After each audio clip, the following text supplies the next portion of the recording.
2029ला भाजप व शिवसेना स्वबळावर लढू शकते असं शिरसाट म्हणाले।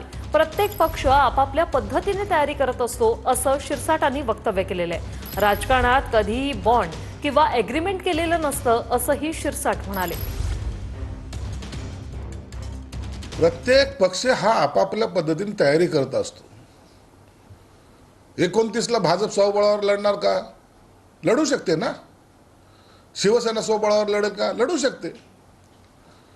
असं राजकारणामध्ये कोणताही काही बॉन्ड किंवा ॲग्रीमेंट नसतो की या येणारी निवडणूक आता आपण अशी लढणार आहोत तशी लढणार आहोत। एका जागेसाठी शिवसेना भाजपची युती तुटताना आपण पाहिलेली आहे।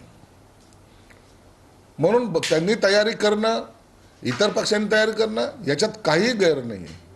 आणि त्यांनी तयारी केली म्हणून तुम्हाला त्यांनी थांबवलंय का? म्हणून आम्ही आमच्या पद्धतीने सगळं पक्ष आपापल्या पद्धतीने तयारी करत असतात।